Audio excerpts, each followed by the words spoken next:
जय हिंद साथियों, आप सभी का स्वागत करता हूं आप सभी के अपने चैनल टारगेट सिलेक्शन में। साथियों, आज की इस वीडियो में एक ऐसा फुल मॉक टेस्ट देखेंगे यूपी पुलिस कांस्टेबल के लिए, जो यूपी पुलिस कांस्टेबल एग्जाम को क्रैक करने के लिए काफी होगा। क्योंकि साथियों, ऐसे टॉप लेवल के यहां पर क्वेश्चंस लिए गए हैं जो पूरे यूपी पुलिस कांस्टेबल के सिलेबस को कवर करेगा। तो साथियों, अगर आपने इस क्लास में एंट्री कर दी है और आप चाहते हैं कि इस बार वर्दी आपको मिले, तो इन सभी सवालों को आप लगाइएगा। इस क्लास में आप मैथ भी देखेंगे, रीजनिंग भी देखेंगे, जीके जीएस भी देखेंगे, यूपी जीके भी देखेंगे, हिंदी भी देखेंगे। यानी कि पूरे सिलेबस को इस एकमात्र वीडियो के माध्यम से कंप्लीट किया जाएगा। चलिए, तो पहला प्रश्न आपकी स्क्रीन पर आ चुका है। बिल्कुल शून्य से शुरू करेंगे और शिखर तक आपको पहुंचा देंगे।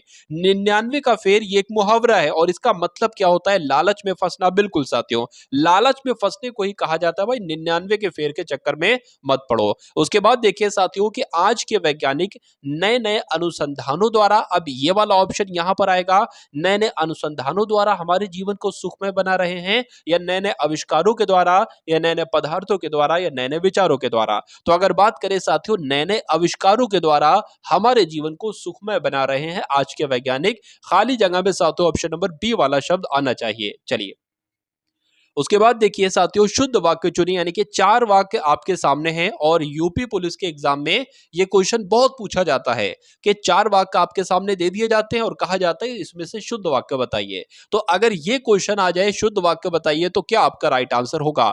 हवन सामग्री जल गई या हवन सामग्री जेल गया? ये तो बिल्कुल गलत है। हवन सामग्री जल गई, यहां पर जल गया लिखा हुआ जो कि गलत है, जल गई होना चाहिए। तो हवन सामग्री जल गई, ऑप्शन नंबर सी वाला आपका बिल्कुल सही हो जाएगा। उसके बाद देखिए, अति शीघ्रता करना अर्थ को कौन सा मुहावरा व्यक्त करता है? तो अति शीघ्रता करने का मतलब क्या होता है साथियों? हवा से बातें करना, हथेली पर सरसों उगाना, या बहती गंगा में हाथ धोना, या दो नावों पर पैर रखना। तो मैं कह सकता हूं साथियों, हवा से बातें करने को ही कहा जाता है बहुत जल्दी करना या अति शीघ्रता करना। उसके बाद देखिए, द्वंद्व समास आपने बहुत देखा होगा साथियों। द्वंद्व समास का सही समासिक पद आपको बताना है, कौन सा है बताइए। देखिए, अगर बात करें, कभी भी आपको साथियों किसी भी दो शब्दों में बीच में योजक चिन्ह दिख जाए साथियों, तो वो क्या होगा? वो द्वंद्व समास होगा।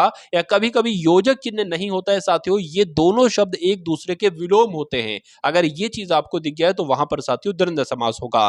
विलोम यहां पर नहीं है, यहां पर नहीं है, यहां पर नहीं है। विलोम साथियों दिवा रात्रि में है। दिवा का मतलब होता है एक तरीके से दिन, और रात्रि का मतलब होता है रात, तो कहीं ना कहीं ये विलोम शब्द ही है। तो कुल मिला के द्वंद्व समास ऑप्शन नंबर बी में है, और आपने भी अगर ऑप्शन नंबर बी का चयन किया था तो बिल्कुल करेक्ट है। 9 तो 11 होने का मतलब क्या होता है साथियों? भाग जाना होता है। राइट आंसर आपका सी के साथ जाएगा। महान का विलोम साथियों क्या होगा बताने की कोशिश करेंगे। साथियों, आप अगर यहां पर इस एग्जाम फतेह यूट्यूब चैनल पर अगर आप लोग नए हैं और आपने साथियों अभी तक इस चैनल को सब्सक्राइब नहीं किया है, तो चैनल को सब्सक्राइब करके बेल आइकन पर क्लिक कर दीजिए। क्योंकि साथियों, मैं आपको एक ऐसी वीडियो देने वाला हूं जिसमें एक वीडियो में पूरी हिंदी कंप्लीट, एक वीडियो में पूरी मैथ कंप्लीट, एक वीडियो में पूरी रीजनिंग कंप्लीट, और जितना मुझसे पॉसिबल हो पाएगा, जितना हो पाएगा, एक वीडियो में पूरी यूपी जीके कंप्लीट करने की कोशिश में करूंगा। तो साथियों, अगर उस एक सिंगल वन शॉट वाली वीडियो अगर आप देख लेते हैं, तो मुझे ऐसा लगता है कि तैयारी के लिए वो वीडियो आपके लिए काफी होगी। तो चैनल को सब्सक्राइब करके बेल आइकन पर क्लिक कर लीजिए और प्यारे से कमेंट के माध्यम से बता दीजिएगा कि ये क्लास, ये वीडियो आपको कैसी लग रही है। महान का विलोम क्या होगा? तो महान का विलोम तो शुद्र होता है। जिन लोगों ने भी ऑप्शन नंबर सी का चयन किया था तो बिल्कुल सही है। निम्नलिखित में से कौन सा शब्द हाथ का पर्यायवाची नहीं है? देखिए, हाथ की अगर बात करें तो हाथ को हम लोग हस्त भी कहते हैं, हाथ को हम लोग पाणी भी कहते हैं, और हाथ को हम लोग कड़ भी कहते हैं, कर भी कहते हैं, लेकिन कटी नहीं कहते। अब नहीं कहते तो ये साथियों हाथ का पर्यायवाची नहीं होगा, और यही आपसे पूछा गया था। गिरिधर में बताइए कौन सा समास है? देखिए, गिरिधर की अगर बात करते हैं तो गिरिधर में तो बहुब्रीहि समास है। कौन सा समास है? बहुब्रीहि समास हो जाएगा। आप भला तो जग भला में आप कौन सा सर्वनाम है बताइए। आप पे साथियों कौन सा सर्वनाम है? तो ये प्रश्न आपके एग्जाम में डिक्टो कई बार पूछा जा चुका है, तो इसमें निजवाचक सर्वनाम है। आंसर आपका सी के साथ जाएगा। इहलोक का अगर विलोम आपसे पूछ लिया जाए एग्जाम में, अगर आपसे पूछ लिया जाए इहलोक का विलोम क्या होता है बताइए, तो परलोक आपको बताना है। और परलोक का अगर विलोम आपसे पूछ लिया जाए तो इहलोक आपको बताना है। दोनों ही बातें आपको मालूम होना चाहिए भाई। बहुत बढ़िया, वेरी गुड क्लास। साथियों अभी मैथ और रीजनिंग के ऐसे कॉन्सेप्ट देखेंगे ना कि जो साथियों कॉन्सेप्ट एग्जामिनर के फेवरेट है, यानी कि यूपी पुलिस के एग्जाम में वो कॉन्सेप्ट आपसे पूछा न जाए ऐसा हो नहीं सकता। लेकिन अभी आप हिंदी को उड़ाइए सेकंडों में और सामान्य ज्ञान को उड़ाइए, उसके बाद मैथ और रीजनिंग के शानदार क्वेश्चंस आज की इस वीडियो में हम लोग देखेंगे। और आज की इस वीडियो में मैक्सिमम सिलेबस में आपका साथियों कंप्लीट करवा दूंगा। चलिए, तो सही विकल्प का चयन कीजिए, यानी कि दैहिक की जब हम बात करते हैं तो कैसे लिखा जाता है, जैसे ऑप्शन नंबर डी में लिखा हुआ ऐसे लिखा जाता है दैहिक। तो जिनका आंसर यहां पर डी बिल्कुल करेक्ट है। प्रतिदिन में कौन सा समास है बताइए। देखिए अगर बात करें प्रतिदिन में, देखिए अगर किसी भी शब्द का पहला पद आपको प्रति दिख जाए तो उसमें अंधाधुंध साथियों लगा दीजिए, अव्ययी भाव समास ही होगा। अगर किसी भी शब्द का आपको पहला शब्द बड़ा आ दिख जाए या किसी भी शब्द का पहला पद आपको अनु दिख जाए तो वो उसमें आपका साथियों अव्ययी भाव समास ही होता है। घर की मुर्गी दाल बराबर, ये कहावत है, आपने भी सुनी होगी और आपने भी बोली होगी। इसका मतलब क्या होता है, मुर्गी को दाल खिलाना नहीं, मुर्गी को दाल से तौलना नहीं, अपने पास की वस्तु को कम महत्व देना। यानी कि जो हमारे पास वस्तु है ना उसकी हम कभी उसको हम बहुत एकदम महत्वहीन समझते हैं, उसकी कोई वैल्यू नहीं करते हैं। यानी कि घर की मुर्गी दाल बराबर इसको कह सकते हैं। आंसर आपका सी के साथ जाएगा। रात में कौन सी संज्ञा है बताइए भाई। तो देखिए रात की, अगर रात नहीं बल्कि राम पूछा गया, राम में कौन सी संज्ञा, मैंने आपको बताया था कि दुनिया का कोई भी नाम आपसे पूछ लिया जाए, सुरेश, मुकेश, राम, रमेश या किसी लेडीज का नाम आपसे पूछ लिया जाए तो वहां पर हमेशा साथियों व्यक्तिवाचक संज्ञा होती है। व्यक्तिवाचक यहां पर है नहीं है, तो आंसर अपना क्या हो सकता है, डी हो सकता है और यही आपका राइट आंसर है। उसके बाद देखिए कि इनमें से एक की वर्तनी शुद्ध है और शुद्ध वर्तनी आप लोग बताइए। देखिए अंधिकृत की अगर बात करें या संग्रहित की बात करें, ये दोनों गलत है एक तरीके से, ये भी गलत है। अंधिकृत यहां पर बिल्कुल सही लग रहा है और ये बिल्कुल सही लिखा हुआ भी है।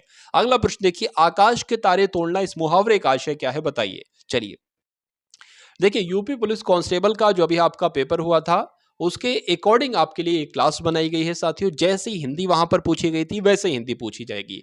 और अगर आप बात करें कि जैसा आपका पिछला पेपर था, यानी कि इससे पहले आपका 2018 में पेपर हुए थे, 2019 में पेपर हुए थे, ठीक है ना, वो लेवल अब साथियों बहुत मुश्किल है आना यूपी पुलिस का। तो जो कुल मिला के आपका लेटेस्ट एकदम पैटर्न है, उस पैटर्न पर, उस लेवल पर आपके क्वेश्चंस पूछे जाएंगे। तो ये बहुत जरूरी है कि जो अभी 2024 में लेवल चल रहा है, किस एग्जाम में किस टाइप के क्वेश्चंस आ रहे हैं, मैथ के किस टाइप के क्वेश्चंस आ रहे हैं, रीजनिंग के कौन कौन से कॉन्सेप्ट पूछे जा रहे हैं, या जीके में किन किन टॉपिक से मैक्सिमम क्वेश्चंस बन रहे हैं, या हिंदी में किस टाइप के क्वेश्चंस आ रहे हैं, इन सभी चीजों को देखना बहुत जरूरी होता है। अगर इन चीजों को किसी स्टूडेंट ने देख लिया तो इसका एग्जाम निकल जाता है। लेकिन अगर स्टूडेंट ना देखे, टीचर उसको देख ले, जैसे कि मैं आपके लिए देख लूं, तो अगर मैंने वो चीज देख ली है, मैंने उस चीज का अनुभव कर लिया है, एक्सपीरियंस कर लिया है और उस पे ही आधारित, उस पे ही बेस्ड मैंने आपको मॉडल पेपर दिए हैं, जैसे कि ये मॉक टेस्ट आपका है, ऐसे मॉक टेस्ट अगर आपको दिए हैं,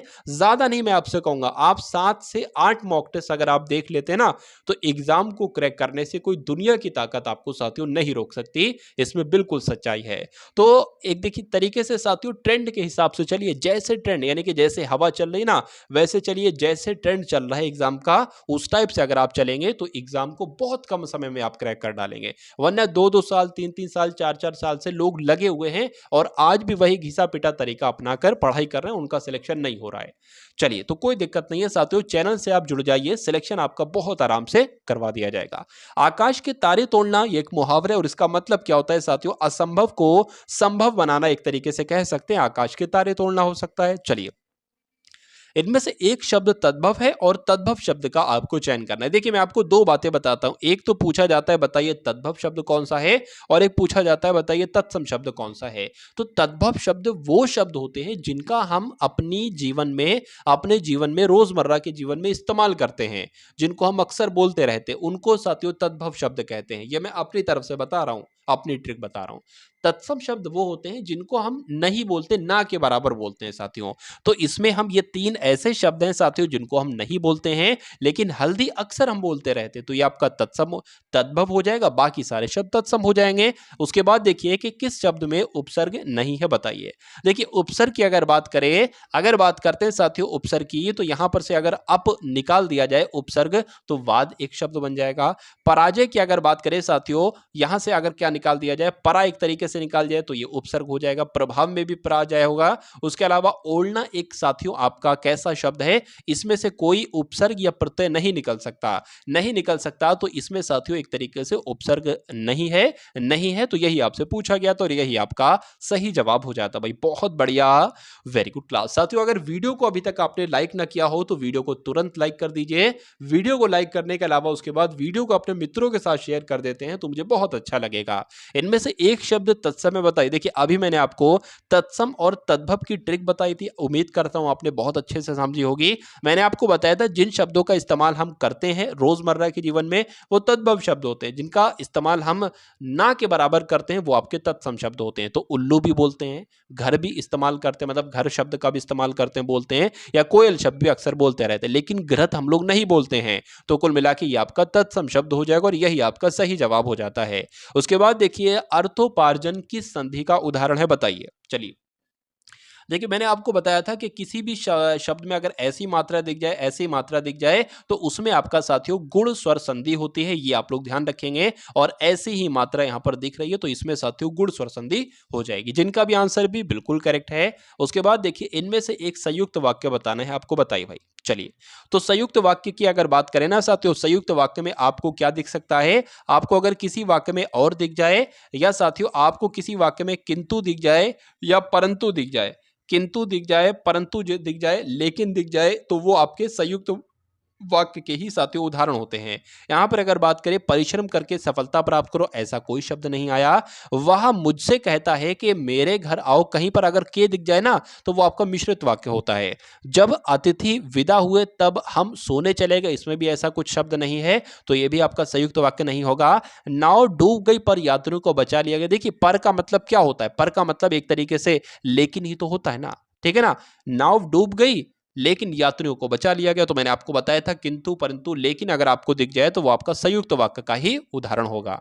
निम्नलिखित शब्दों में से भिन्न शब्द का चयन कीजिए, यानी कि इसमें सबसे अलग कौन सा शब्द है साथियों बताइए। सजा है, बल है, शक्ति या सेना है। तो बल शक्ति सेना एक से लग रहे हैं साथियों, लेकिन सजा एक तरीके से अलग लग रहा है, तो भिन्न शब्द कौन सा होगा, ऑप्शन नंबर ए वाला होगा सजा।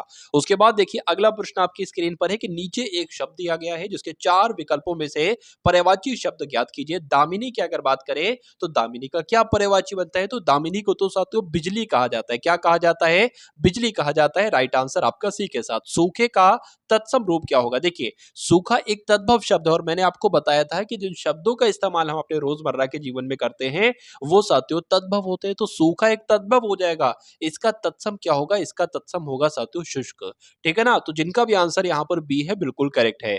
रिक्त स्थान आपको भरना है साथियों। यहाँ पर अगर बात करें कि साहित्य जीवन की है, तो साहित्य जीवन की क्या है, यहाँ पर खाली जगह होगी। साहित्य जीवन की अभिव्यक्ति है या अभिदृष्टि है या अभितृप्ति है या अनावृष्टि है। तो अगर बात करें साथियों यहाँ पर ऑप्शन नंबर ए वाला आना चाहिए, यानी कि साहित्य जीवन की अभिव्यक्ति है। चलिए कंप्यूटर की अगर बात करें, कंप्यूटर को अगर हिंदी में कहा जाए तो क्या कहा जाएगा साथियों, संगणक कहा जाता है। राइट आंसर आपका सी के साथ। गागर में सागर भरना ये एक मुहावरा है और इस मुहावरे का मतलब क्या होता है साथियों, छोटे बर्तन में अधिक जल नहीं, असंभव कार्य करना नहीं, थोड़े ही में साथियों सब कुछ होना, तो ये कहा जाएगा गागर में सागर भरना। आंसर आपका सी के साथ। कृपण शब्द का विलोम आपसे अब पूछा जा रहा है, तो कृपण का मतलब होता है कंजूस और कंजूस का उल्टा होता है साथियों दानी, तो इस प्रकार से कृपण का विलोम क्या हो जाएगा, दानी हो जाएगा। आंसर आपका बी के साथ। निम्नलिखित में से 4 विकल्प दिए गए हैं, इनमें से उचित समानार्थक पर्यायवाची चुनिए। यानी कि परिचर का पर्यायवाची एक तरीके से क्या होता है, तो परिचर को आग निशाचर वायु सेवक नहीं, एक तरीके से बात करें तो सेवक कहा जाता है। तो इस प्रकार से परिचर का समानार्थक शब्द क्या हो जाएगा, सेवक हो जाएगा। गीतांजलि किसकी रचना है साथियों बताइए, बहुत पूछे जाती है आपके एग्जाम में, ये क्वेश्चन बहुत आपके एग्जाम में आता है। तो रविन्द्रनाथ टैगोर आप लोग ध्यान रखेंगे, ये इनकी ही रचना है गीतांजलि। उसके बाद देखिए अगला प्रश्न आपकी स्क्रीन पर है कि तद्भव शब्द का चयन कीजिए, देखिए और बताइए सही जवाब आपका क्या होगा। देखिए जिन शब्दों का इस्तेमाल हम अपने रोजमर्रा के जीवन में करते हैं उनको तद्भव शब्द कहा जाता है। शकुन बोलते हैं क्या, हम बहुत कम बोलते हैं, ना के बराबर बोलते हैं। वाष्प भी नहीं बोलते हैं, व्यथा भी बहुत कम या ना के बराबर बोलते हैं। कुल मिला के बैल अक्सर बोलते रहते हैं, तो ये आपका तद्भव शब्द हो जाएगा, बाकी आपके तत्सम शब्द हो जाएंगे। उसके बाद देखिए साथियों अगले नंबर का प्रश्न आपके स्क्रीन पर है कि है ऋण गिरे गज मुंड गिरे। कट कट अवनी पर शुंड गिरे, लड़ते लड़ते अरि झुंड गिरे, भू पर है विकल वितुंड गिरे। देखिए, इसमें वीर रस है, रौद्र रस है, वात्सल्य रस है या भयानक रस है। मुझे अगर बात करें, देखिए यहां क्या आपको पढ़कर, देखिए पढ़कर पंक्तियां खुद बताएंगी कि मुझ में कौन सा रस है। अब देखिए, है रुंड गिरे, गज मुंड गिरे, कट कट अवनी पर शुंड गिरे, लड़ते लड़ते अरि, लड़ रहे हैं, लड़ रहे हैं, अरि अरि मतलब होता है दुश्मन, दुश्मन लड़ रहे हैं और पूरे पूरे दुश्मनों के झुंड गिर रहे हैं। भू पर है विकल वितुंड गिरे। तो कुल मिला के साथियों, चीरा फाड़ी वाली बातें जब भी आए तो वहां पर एक तरीके से भयानक रस होगा, वहां पर वीर रस नहीं होगा। तो कुल मिला के आंसर अगर आपका ऑप्शन नंबर डी है तो बिल्कुल करेक्ट हो जाता है। जिसको थोड़ा ज्ञान हो उसके लिए एक शब्द क्या होगा, तो उसको तो साथियों अल्पज्ञ कहा जाता है। आंसर आपका डी के साथ। पंचतत्व शब्द में समास आपसे यहां पर पूछा जा रहा है, तो देखिए किसी भी शब्द का पहला पद में अगर कोई संख्या आ जाए ना, जैसे पंच है या द्वि है या चतुर्थ है, ठीक है ना, तो वो आपका उसमें द्विगु समास होगा। यह पॉइंट आप लोग ध्यान रखेंगे। अगला प्रश्न देखिए, घाट घाट का पानी पीना, एक मुहावरा है और इस मुहावरे का मतलब आपसे पूछा जा रहा है, बताइए। तो देखिए, घाट घाट का पानी पीने का मतलब होता है बहुत अनुभवी होना। आंसर जिनका ए है तो बिल्कुल करेक्ट है। गरल का विलोम बताइए, तो गरल का विलोम क्या होगा, सुधा होगा। क्या होगा, गरल का विलोम आप लोग ध्यान रखेंगे साथियों, गरल का विलोम होता है सुधा। आंसर आपका जाएगा ऑप्शन नंबर ए के साथ। भाई बहुत बढ़िया, वेरी गुड क्लास। निम्नलिखित में से किसकी अध्यक्षता में कांग्रेस के पहले सत्र का आयोजन किया गया। देखिए 37 क्वेश्चन साथियों देखे आपने सामान्य हिंदी के। अब आप देखेंगे साथियों 38 क्वेश्चन देखेंगे किसके, सामान्य ज्ञान के देखेंगे। कुल मिला के साथियों आपको भी पता होना चाहिए कि सामान्य ज्ञान के प्लस हिंदी के टोटल 75 प्रश्न पूछे जाते हैं, तो ये 75 प्रश्न होंगे, ठीक है ना। चलिए, तो पहला सामान्य ज्ञान का प्रश्न है, इसमें देखिएगा आपका स्कोर कितना रहता है, किस लेवल की आपकी तैयारी हो चुकी है, कितनी तैयारी आपकी हो चुकी है और कितनी तैयारी आपकी बची है। देखिए इनमें से किसकी अध्यक्षता में कांग्रेस के पहले सत्र का आयोजन किया गया, तो व्योमेश चंद्र बनर्जी की जब हम बात करते हैं तो कांग्रेस के पहले सत्र का आयोजन इनकी ही अध्यक्षता में किया गया था, ये आप लोग ध्यान रखेंगे। कौन इल्तुतमिश का प्रथम उत्तराधिकारी थे साथियों, तो इल्तुतमिश के प्रथम उत्तराधिकारी के यहां पर बात चल रही है साथियों, बताइए क्या होगा इसका सही जवाब। तो आप लोगों को ध्यान रखना है, रुकनुद्दीन फिरोज की जब हम बात करते हैं साथियों तो यही इल्तुतमिश के प्रथम उत्तराधिकारी थे। उसके बाद देखिए दूसरे गोलमेज सम्मेलन के समय ब्रिटिश भारत में इनमें से कौन वायसराय थे, ये क्वेश्चन बहुत एग्जाम में पूछा जाता है। क्या पूछा जाता है साथियों, आप लोग ध्यान रखेंगे कि दूसरे गोलमेज सम्मेलन के समय ब्रिटिश भारत में कौन वायसराय थे, तो लॉर्ड विलिंगटन साथियों वायसराय थे, ये आप लोग ध्यान रखेंगे। भारत के संविधान के अनुच्छेद 36 से अनुच्छेद 51 तक मुख्य रूप से भारतीय संविधान के किस भाग में दिखाया गया है। देखिए यहां पर अगर बात करते हैं, जैसे भाग 1 में जो है ना, भाग 1 में साथियों जो जिक्र है वो अनुच्छेद 1 से लेकर 4 के बारे में है। उसके बाद अगर भाग 2 के बारे में बात करते हैं तो वही 5 से लेकर साथियों 11 तक है। और अगर बात करें साथियों 12 से लेकर 35 और 36 से लेकर 51 की जब भी बात आए साथियों तो भाग 4 आपको लगा देना है। उसके बाद देखिए भारत में विजय दिवस कब मनाया जाता है, ये एग्जाम में पूछा जाएगा, क्योंकि ये क्वेश्चन साथियों कुछ एग्जाम में पूछा जा रहा है, मैंने देखा है। भारत में विजय दिवस साथियों 16 दिसंबर को मनाया जाता है। आंसर आपका बी के साथ।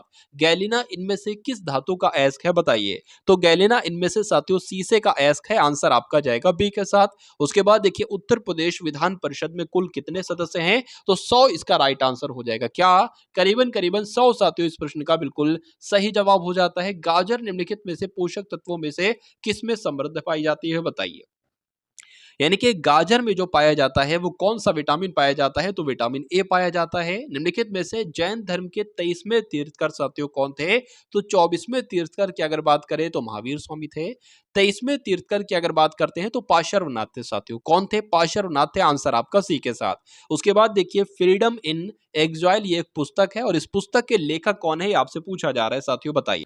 तो आप लोग ध्यान रखेंगे फ्रीडम इन एग्जाइल नामक पुस्तक के लेखक कौन है साथियों, दलाई लामा है। आंसर आपका ए के साथ जाएगा। शेरशाह के अंतर्गत तांबे के दाम और चांदी के रुपए की विनिमय दर साथियों क्या थी, तो 64:1 थी। आंसर आपका डी के साथ जाएगा। तमाशा नृत्य साथियों किस प्रदेश का है, तो तमाशा नृत्य कहां किया जाता है, एग्जाम में बहुत आपसे पूछा जाता है। तो ये तो महाराष्ट्र का है साथियों, एक लोक नृत्य एक तरीके से तमाशा। उसके बाद देखिए अगला प्रश्न आपकी स्क्रीन पर है कि ब्राजील की राजधानी कहां पर है।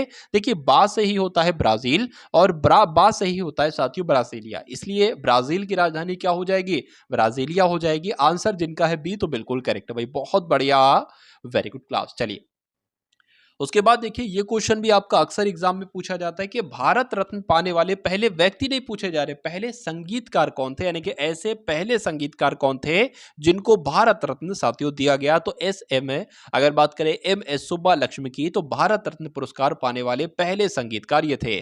शेरशाह के अंतर्गत तांबा के दाम और चांदी के रुपए की विनिमय दर साथियों क्या थी, तो ये क्वेश्चन रिपीट हो गया है, 64:1 आपका सही जवाब है। ये भी क्वेश्चन रिपीट हुआ है, ये भी हुआ। सिकंदर ने भारत पर उस समय हमला किया जब मगध पर शासन था, तो उस समय साथियों मगध पर किसका शासन था, तो घनानंद का शासन था। आंसर आपका बी के साथ।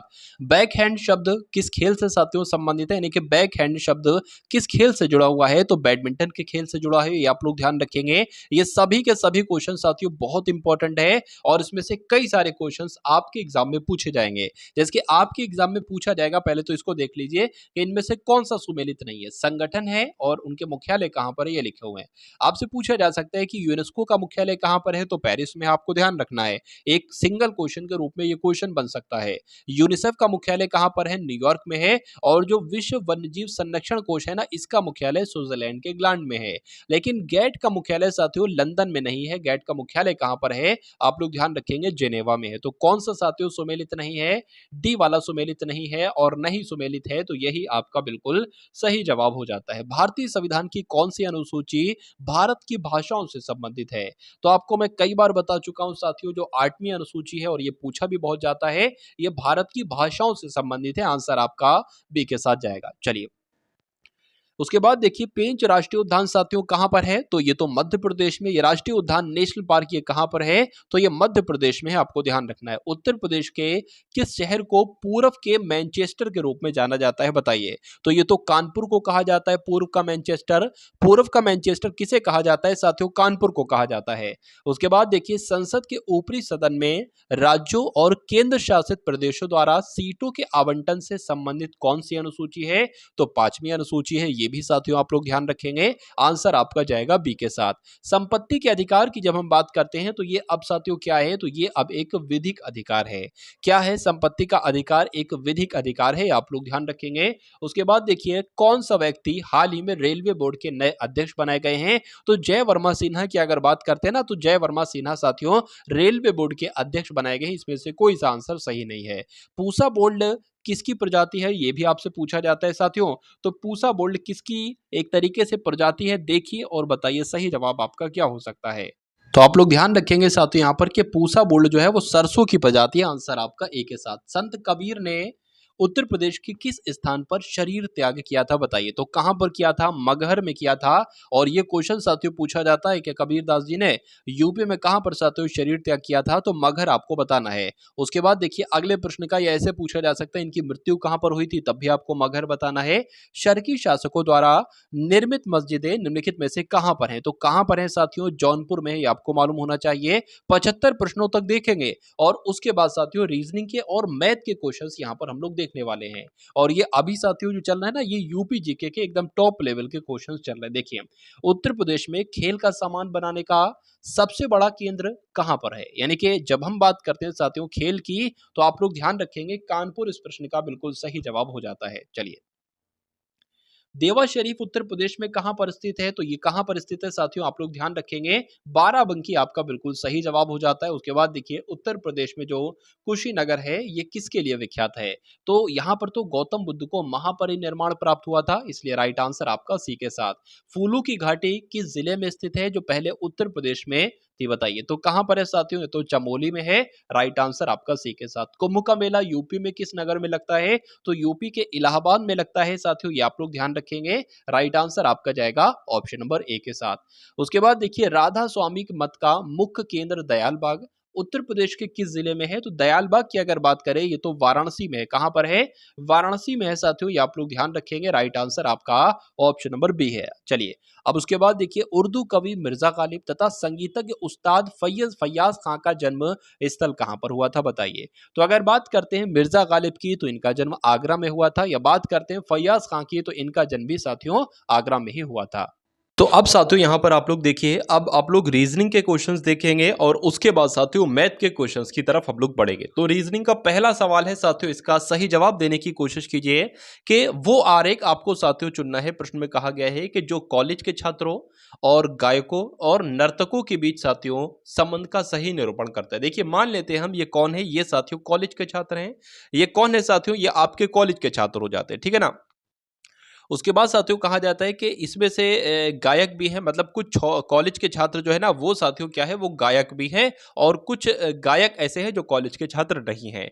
उसके बाद नर्तक की जब हम बात करते हैं साथियों, तो कुछ नर्तक ऐसे हैं साथियों जो कॉलेज के छात्र हैं और कुछ नर्तक ऐसे हैं जो साथियों गायक हैं और कुछ नर्तक ऐसे हैं जो ना तो कॉलेज के छात्र हैं और ना ही साथियों गायक है। ठीक है, तो इस प्रकार का कुल मिला के आपके सामने बनता है। और ऐसा कहां पर लिखा हुआ है, ऐसा कहां पर बना हुआ है, ऐसा तो ऑप्शन नंबर सी में बना हुआ है। तो यही आपका बिल्कुल सही जवाब हो जाता है।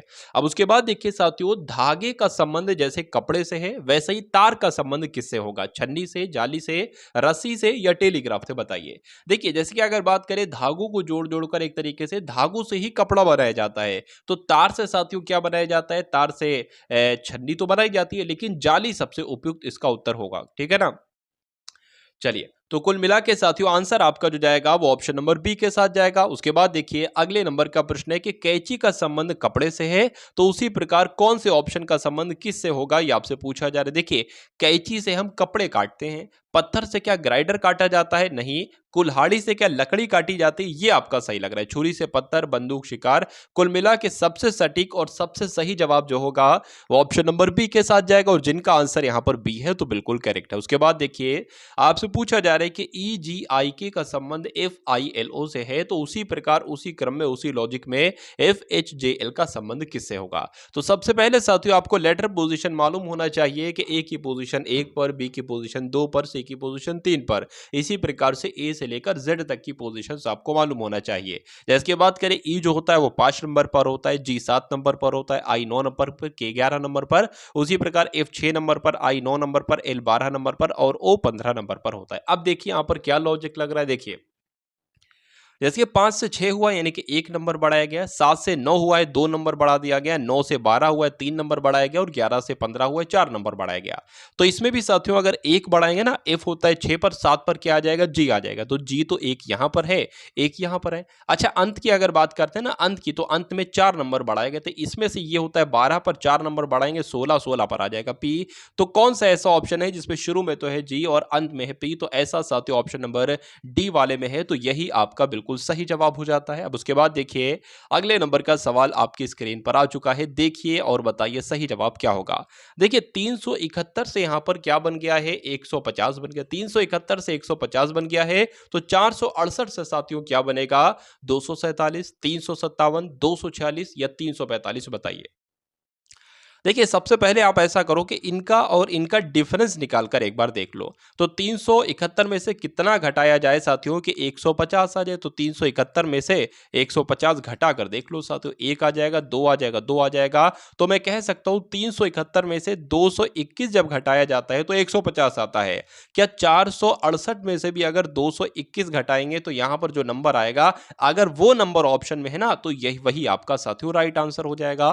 तो एक बार देख लेते हैं 468 में से 221 को घटाकर। चलिए कोई दिक्कत नहीं, 247 यहां पर आया कुल मिला के। तो देख लेते हैं एक बार 247 का साथियों ऑप्शन में है, तो बिल्कुल ऑप्शन में है, ऑप्शन नंबर ए में है और यही आपका बिल्कुल सही जवाब हो जाता भाई। बहुत बढ़िया, वेरी गुड क्लास। उसके बाद देखिए डायरेक्शन का क्वेश्चन साथियों आपके सामने आ चुका है। प्रश्न में क्या कहा जा रहा है कि ए और बी किसी स्थान से एक स्थान पर चलते हैं। देखिए सबसे पहले मैं आपको कुछ चीजें बतला देता हूं, मैं आपको साथियों बतला दे रहा हूं। जैसे कि डायरेक्शन की अगर जब हम बात करते हैं, तो मान लेते आप यहां पर बैठे हैं, तो ये ऊपर वाला आपका क्या कहलाएगा, उत्तर कहलाएगा। ये वाली साइड क्या कहलाएगी, ये पूर्व कहलाएगी। और ये वाली साइड क्या कहलाएगी, ये साथियों दक्षिण कहलाएगी। और अगर बात करें ये आपकी पश्चिम कहलाएगी। अगर मैं आपसे कहूं कि उत्तर पश्चिम की तरफ चलिए, तो आपको इधर की तरफ चलना है ऐसे करके। अगर मैं आपसे कहूं पश्चिम दक्षिण की तरफ चलिए, तो आपको ऐसे चलना है। और एक दो चीजें आप लोग और देखिए, जैसे कि अगर बात करें ना, ये मान लीजिए क्या है, ये घड़ी है, ये घड़ी की सुइयां हैं, ये घड़ी की सुई है।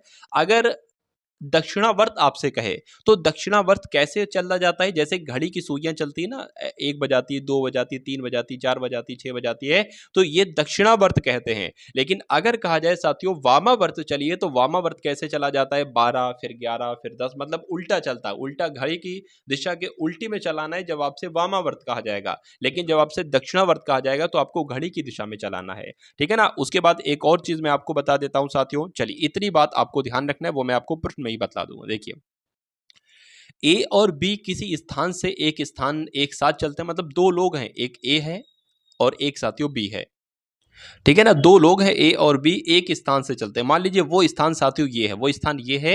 ए अपने पूर्व की ओर 2 किलोमीटर चलता है। ए को चला दिया, सबसे पहले ए अपने पूर्व की तरफ 2 किलोमीटर हमने इसको चला दिया। उसके बाद कहा गया है कि और बी अपने से दक्षिण की ओर 2 किलोमीटर चलता है, दक्षिण की तरफ, दक्षिण इधर है, दक्षिण की तरफ 2 किलोमीटर चला दिया बी को। ये बी यहां पर पहुंचा, ये यहां पर ए पहुंचा है। उसके बाद कहा जा रहा है कि ए दक्षिणावर्त 90 डिग्री घूमता है। देखिए, अगर कोई चीज इधर को जा रही है तो 90 डिग्री अगर घुमाना है ना, तो वो बिल्कुल इधर को हो जाएगी।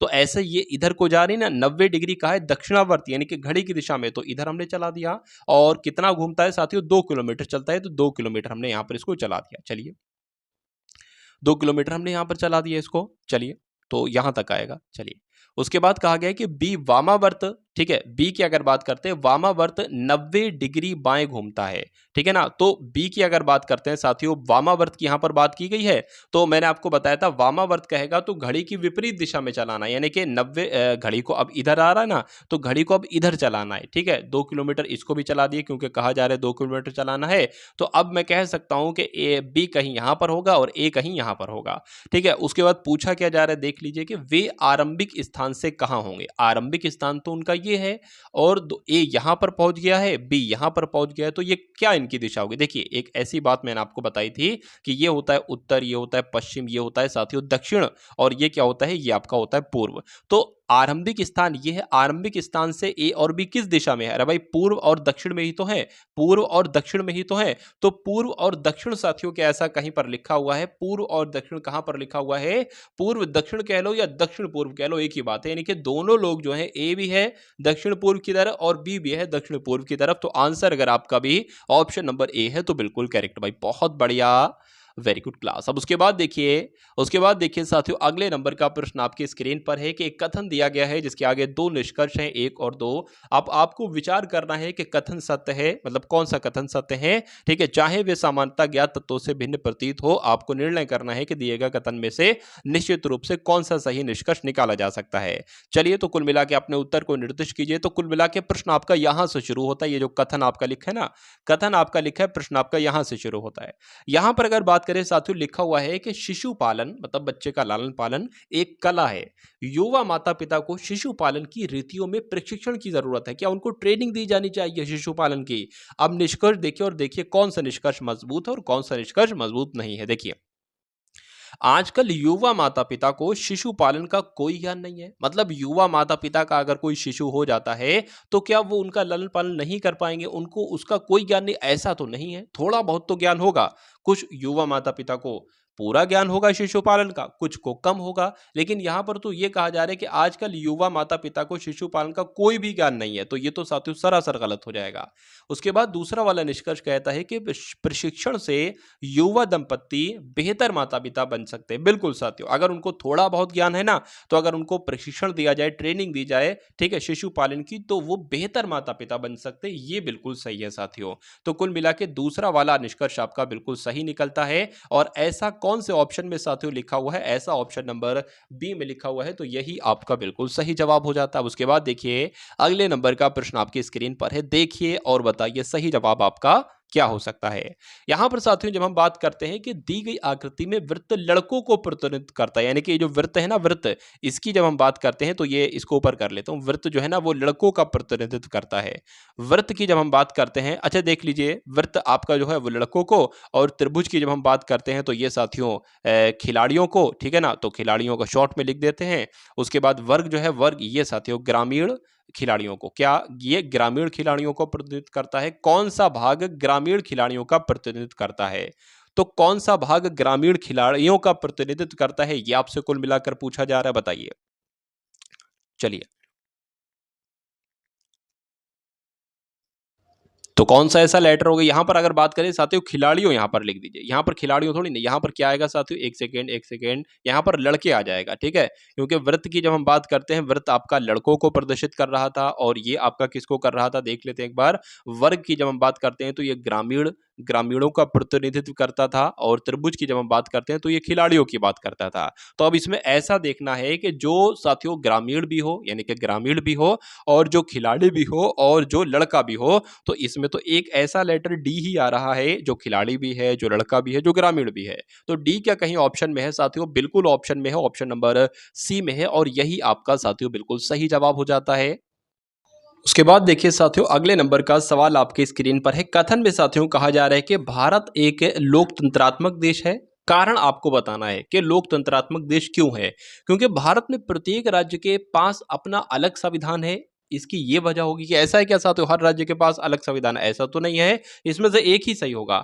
भारत में वंशानुगत शासन आज भी है, इसलिए लोकतंत्रात्मक देश कहा जाएगा। या भारत के पास अपना संविधान है, या भारत पहले अंग्रेजों का गुलाम था। तो साथियों डी भी नहीं होगा, तो कुल मिला के बी होगा या सी होगा, तो कुल मिला के सी आपका राइट आंसर हो जाएगा। आंसर आपका ऑप्शन नंबर सी के साथ जाना चाहिए। अब उसके बाद देखिए, यदि नीले को हरा कहा जाए, हरे को लाल कहा जाए, और काले को सफेद कहा जाए, सफेद को गुलाबी और गुलाबी को लाल कहा जाता है, तो लाल को नारंगी कहा जाता है, तो रक्त का रंग कैसा होगा? देखिए रक्त का रंग होता है लाल। क्या रक्त का रंग होता है साथियों लाल, और यहां पर लाल को क्या कहा गया है? लाल को नारंगी कहा गया है। तो कुल मिला के आपका जवाब जो होगा ना, वो नारंगी होगा, यानी कि नारंगी ऑप्शन में होना चाहिए, और नारंगी ऑप्शन में है भी, ऑप्शन नंबर डी में है।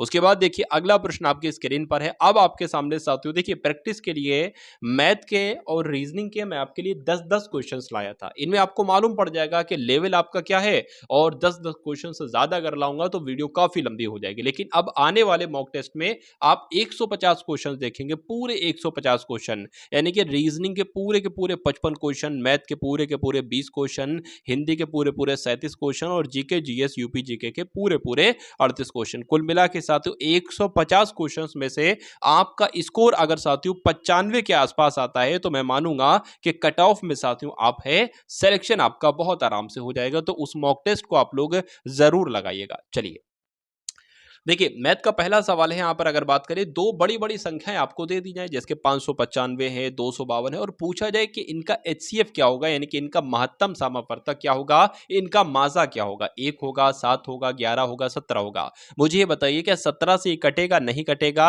ठीक है। 11 से ये कटेगा, देख लेते हैं, 11 पंजे 55, 11 पंजे 55, 4 जाएगा, 45 हो जाएगा, नहीं कटेगा। 7 से क्या कटेगा साथियों? देखिए 100 कटेगा, 1 से तो कटेगा ही कटेगा, सारी संख्या कटती हैं। 7 से कट रहा है, देख लेते हैं एक बार, 7 7 49, 7 8 आपका 56 हो जाएगा, 3 जाएगा 35, और 7 पंजे 35, पूरा कट गया। इसकी अगर बात करें साथियों, 7 3 आपका 21 हो जाएगा, 4 जाएगा, 7 6 आपका 42 हो जाएगा, पूरा कट जाएगा। तो कुल मिला के मैं कह सकता हूं कि 595 और 252 का जो महत्तम समावर्तक जाएगा, मासा जाएगा, वो 7 के साथ जाएगा। आंसर आपका बी के साथ। उसके बाद देखिए अगले नंबर का प्रश्न आपकी स्क्रीन पर है कि 26 है, 56 है, 104 है, 182, इनका लघुत्तम समावर्तक आपसे पूछा जा रहा है, एलसीएम आपसे पूछा जा रहा है, लास आपसे पूछा जा रहा है। तो कैसे निकालेंगे साथियों? बहुत आसान तरीके से यहां पर मैं आपको निकाल कर दिखला रहा हूं। देखिए 182 यहां मैंने लिख दिया। अब इनको सबसे पहले साथियों अगर बात करेंगे, इनको सबसे पहले आप किससे कट करेंगे? 2 से कट करेंगे। तो 2 से कट करेंगे 13 आ जाएगा, 2 दूना 4, 2 अट्ठे 16 हो जाएगा, 2 पंजे 10, 2 दूना 14, 2 दूना 14, 2 दूना 4 हो जाएगा, 2 पंजे 10, 2 दूना 4 हो जाएगा, 2 नियम 18, 2 एकम 2 हो जाएगा। चलिए अब अगर कोई भी नंबर 2 से कट रहा होगा तो 2 से उसको कट कर लेंगे। 13 नहीं कटेगा तो 13 ऐसे ही लिख देंगे। ये कटेगा 14 आ जाएगा, ये कटेगा तो आपका 2 दूना 4, 2 छंग आपका 12 आ जाएगा। ये नहीं कटेगा, इसको ऐसे लिख देंगे। उसके बाद देखिए साथियों, अब 2 से कुछ कट रहा है बिल्कुल, 13 नहीं कटेगा, ऐसे लिख देंगे। 2 सत्ते 14, 13 यहाँ पर आ जाएगा कुल मिला के, ठीक है। यहाँ पर 91 आ जाएगा। अब देखिए 2 से कोई नंबर नहीं कट रहा है, नहीं कट रहा है ना, तो अब 3 नंबर ले लेंगे। 3 से क्या कुछ कट रहा है? अरे भाई 3 से भी तो कुछ नहीं कट रहा है, 4 से भी कुछ नहीं कट रहा है। देखिए ये ऐसे ऐसे नंबर है। 7 से कट रहा है, देखिए 13 नहीं कटेगा, 7 से ऐसे लिख देंगे, 7 एकम 7, और 13 भी ऐसे ही आ जाएगा। ये मेरे ख्याल से ये कट जाएगा, 7 एकम 7 और 2 जाएगा 21 हो जाएगा, 7 ही आपका 21 हो जाएगा। अब 13 ले लेंगे और ये सारे नंबर कट जाएंगे, 13 एकम 13, 13 एकम 13, 13 एकम 13। अब कुछ नहीं करना है, इन सब की आपको गुणा करा लेना है साथियों एक तरीके से। तो 2 दूना 4, 4 दूना 8, ठीक है, और 7 अट्ठे 56, 56 की गुणा साथियों कराना है आपको 13 से, और जो 56 की गुणा 13 से कराने पर आंसर आएगा वही आपका राइट आंसर आंसर हो जाएगा। 6 3 18, 3 5 15 और 1 आपका 16 हो जाएगा। यहाँ पर साथियों 56 आ जाएगा, 8 और 12 हो जाएगा और ये 7 हो जाएगा। 728 साथियों आपका निकलेगा लघुत्तम समावर्तक 26, 56, 104, 182 का। तो जिनका भी आंसर यहाँ पर ऑप्शन नंबर बी था तो बिल्कुल करेक्ट हो जाता भाई। बहुत बढ़िया, वेरी गुड क्लास। अब उसके बाद देखिए अगले नंबर का सवाल आपकी स्क्रीन पर है। 6.5 है गुणा 4.7 है प्लस 6.5 है गुणा 5.3 है। ये एक तरीके से भाग का निशान लगा हुआ है, बटे में है ये नीचे वाले नंबर, ठीक है ना। यहाँ पर लिखा हुआ 1.3 गुणा 7.9 माइनस 1.3 गुणा 6.9। इसको आपको सॉल्व करना है, कैलकुलेट करना है। देखिए एक ये प्लस है ना नीचे, और एक ये पार्ट है और एक ये पार्ट है। एक तरीके से इसमें कॉमन क्या मिल रहा है, एक सा इसमें भी हो और वो इसमें भी हो। 6.3 इसमें भी है और 6.5 इसमें भी है और 6.5 इसमें भी है। तो 6.5 को साथियों कॉमन ले लो। तो 6.5 को जब कॉमन लेंगे तो बचेगा 4.7, 4.7 बच जाएगा साथियों, ठीक है। और प्लस आ जाएगा 5 पॉइंट यहाँ पर 3 बच जाएगा, क्योंकि ये तो कॉमन ही ले लिया हमने। उसके बाद बटे में साथियों क्या आ जाएगा, बटे में आपका यहाँ पर भी वही चीज़ है। देखिए साथियों 1.3 इसमें भी है और 1.3 इसमें भी है, तो 1.3 साथियों कॉमन ले लिया। अंदर क्या बचेगा 7.9 माइनस 6.9 बचेगा। चलिए कोई दिक्कत नहीं है। अब अगर साथियों बात करते, देखिए 6.5 लिखा हुआ है तो 6.5 लिख दीजिए, ठीक है। गुणा लगा दीजिए। इसको जब जोड़ोगे तो 10 आएगा, यहाँ पर 10 आ गया। अब 1.3 यहाँ पर है, 1.3 यहाँ पर हो जाएगा। यहाँ पर अगर बात करें इसको घटाओगे तो क्या आ जाएगा, तो 1 आ जाएगा। इस पॉइंट से ये पॉइंट कैंसिल हो जाएगा। ऊपर 65 है, नीचे 13 है। 13 कम 13, 13 पंजे आपका 65 हो जाएगा। और 5 की 10 से गुणा होगी तो 50 कुल मिला के आ जाएगा। यानी कि इस पूरे को सॉल्व करने पर क्या हमारे पास आएगा, हमारे पास 50 आएगा। और 50 कौन से ऑप्शन में है, ऑप्शन नंबर डी वाले में, तो यही आपका बिल्कुल सही जवाब हो जाता भाई। बहुत बढ़िया, वेरी गुड क्लास। इस प्रश्न को देखिए साथियों कि एक विद्यार्थी को एक संख्या को 3 से विभाजित करने के लिए कहा गया, परंतु विभाजित करने के स्थान पर उसने गलती से उस संख्या को 3 से गुणा कर दिया और 29.7 प्राप्त उत्तर किया। बताइए कि सही उत्तर क्या है। देखिए मैं अगर मानूं कि एक विद्यार्थी को एक संख्या को 3 से विभाजित करने को कहा गया। मान लीजिए वो संख्या x है और क्या कहा गया, 3 से विभाजित करने को कहा गया। तो इसको हमने 3 से विभाजित करना था, लेकिन करा क्या, उसने गलती से क्या कर दिया, इस संख्या को यानी कि इस संख्या को 3 से गुणा कर दिया, ठीक है। तो 3 से गुणा करेंगे तो 3x आ जाएगा कुल मिला के, ठीक है। करना था 3 से भाग, कर दिया 3 से गुणा, ये गलती हुई। लेकिन जब उसने 3 से गुणा करा ना तो पता आंसर क्या आया, तो 29.7 आंसर आया। ऐसा कहा जा रहा है, तो 29.7 आंसर आया। यानी कि अब अगर बात करें साथियों कि 3x की वैल्यू जो है वो 29.7 है, तो x की वैल्यू क्या होगी, x की वैल्यू की अगर बात करें तो 29.7 बटे 3 आ जाएगा। 3 निम 27 हो जाएगा। कितना बचेगा साथ, देखिए पॉइंट लगा तो पॉइंट लग जाएगा, 2 बचेगा 27 हो जाएगा, फिर 3 निम 27 हो जाएगा। यानी कि x की वैल्यू जो आती है वो साथियों 9.9 आती है।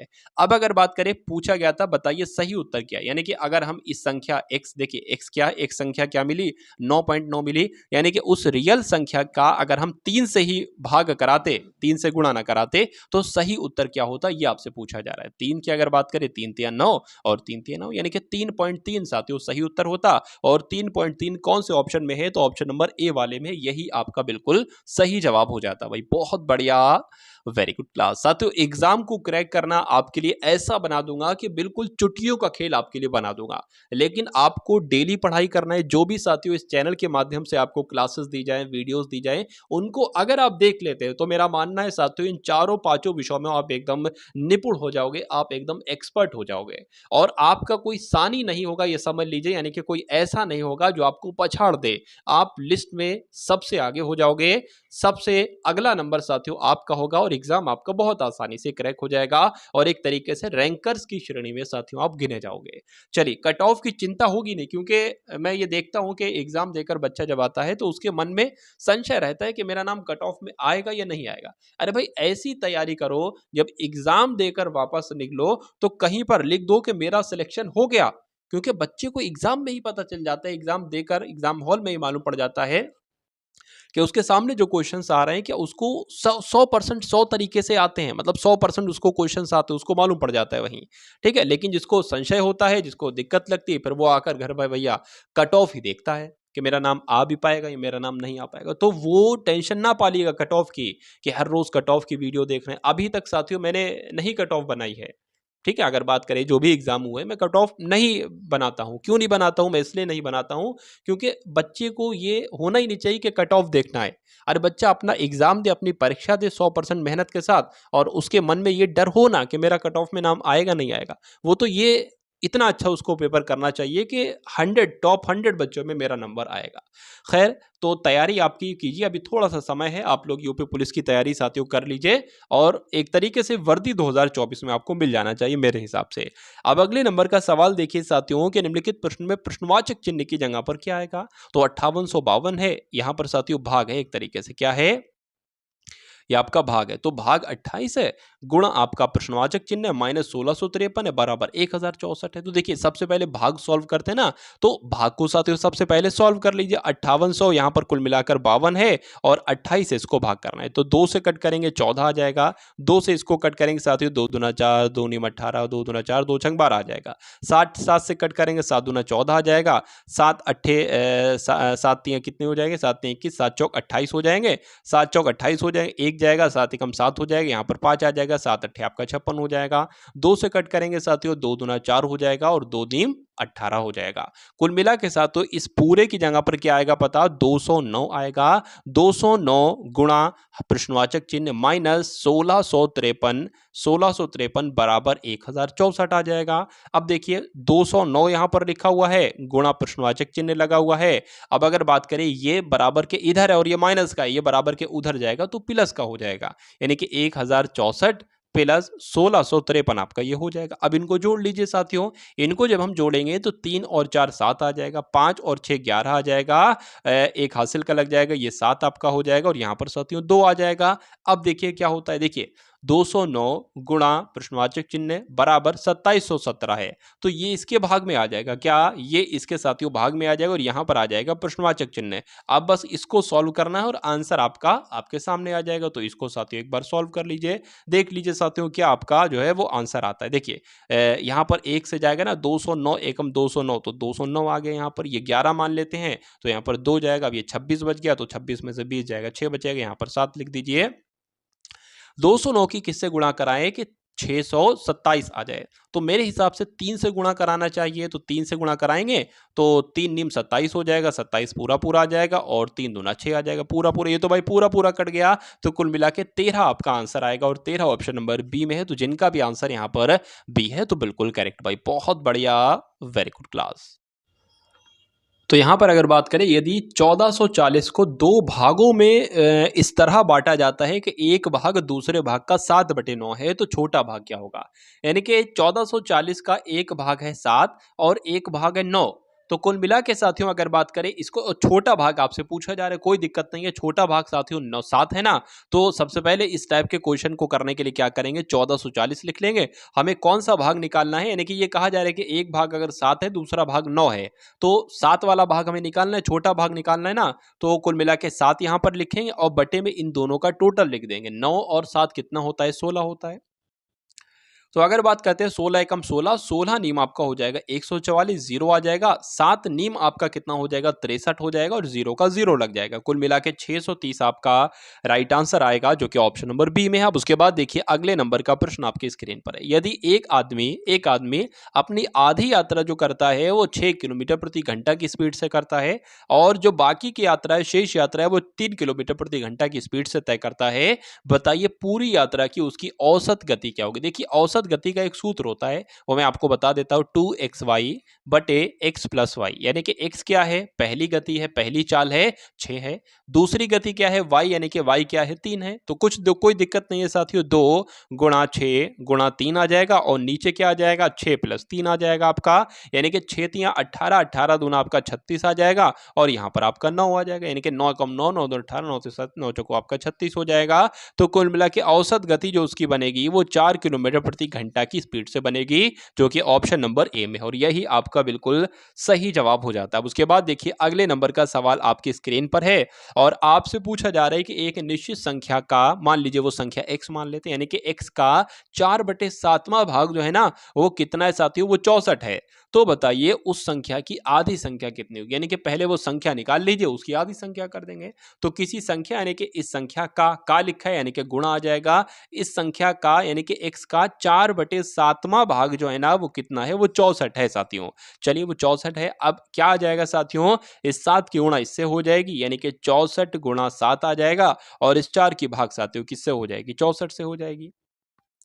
क्योंकि अगर बात करें कभी भी आपको कुछ ऐसा करके दिख जाए साथियों, क्या ऐसा करके दिख जाए, मान लीजिए कोई भी यहाँ पर साथियों नंबर लिखा हो सकता है, जब बराबर लिखा होगा तो क्रॉस मल्टीप्लाई होगी, यानी कि इस नंबर की इससे और इस नंबर की इससे। लेकिन जब अगर प्लस लगा होगा तो क्रॉस मल्टीप्लाई तो होगी होगी, नीचे की नीचे से गुणा भी होगी, माइनस में भी यही खेल रहेगा।